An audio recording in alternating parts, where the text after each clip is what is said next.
வணக்கம். இன்று காலை பொழுதில் உங்களுடன் இன்னொரு ஓப்ரா வின்ஃப்ரேயின் அற்புதமான பொன்மொழியை பகிர்ந்து கொள்ளப் போகின்றேன்.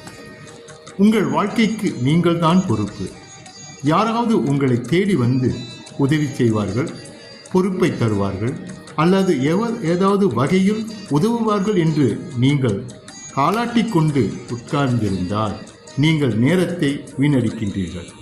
உங்கள் வாழ்க்கையை முன்னோக்கி நகர்த்தி செல்ல உங்களுக்கு மட்டும்தான் அந்த ஆற்றல் உள்ளது. அருமையான வரிகள். உங்களிடம் நிறைய ஆற்றல் இருக்கின்றது. நீங்கள் எந்த அளவுக்கு உணர்ந்திருக்கின்றீர்கள் என்று தெரியவில்லை. ஆனால் உண்மையில் வெற்றி அடைய வேண்டும் என்றால் உங்களிடம் இருக்கக்கூடிய எல்லா சிறப்புகளையும் உங்கள் ஆற்றலையும் நீங்கள் முழுமையாக பயன்படுத்தினீர்கள் என்றால் வெற்றி உங்களை தேடி வரும். நீங்கள் அதை தேடி போகுங்க, அதுவே உங்களை தேடி வரும். அன்றாடும் காலையில் எழுந்து தன்னம்பிக்கை வரிகள், தன்னம்பிக்கை வாசகங்கள், புத்தகங்கள் அல்லது இவைகளெல்லாம் நீங்கள் ஒன்றாக நம்பிக்கையோடு செய்தீர்கள் என்றால், உங்கள் நாளை முழு நம்பிக்கையோடு தொடங்குகிறீர்கள் என்றால் நிச்சயம் நீங்கள் வெற்றி அடைவீர்கள். உங்களை யாரும் தடுத்து நிறுத்த முடியாது.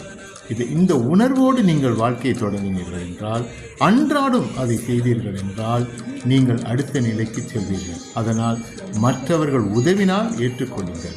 அவர்கள் செய்வார்கள் என்ற நம்பிக்கையில் வாழ்க்கையை நடத்துவதை நிறுத்திக் கொள்ளுங்கள்.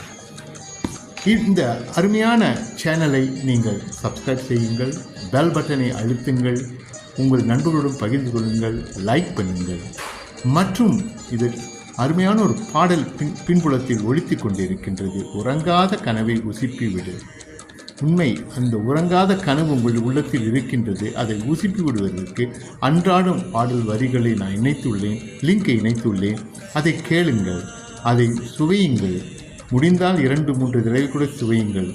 அப்படி செய்தீர்கள் என்றால் பல நன்மைகள் உங்களுக்கு வந்தடையும். என்னுடைய புத்தகம் உறங்காத கனவும் Amazon.com-இல் விற்பனையாகி கொண்டிருக்கின்றது. ஆனந்தி அவர்கள் அருமையாக அதை விமர்சித்திருக்கின்றார். அந்த விமர்சனத்தில் படித்து பாருங்கள். அதுக்கு புத்தகத்தை வாங்கி பயனடைங்கள் என்று கூறி, இந்த அருமையான வாய்ப்புக்கு நன்றி கூறி, உங்கள் வாழ்க்கையில் எல்லா சிறப்புகளும் நீங்கள் பெற வேண்டும் என்று கூறி விடைபெறுவது ரேனா வேணுகோபால்.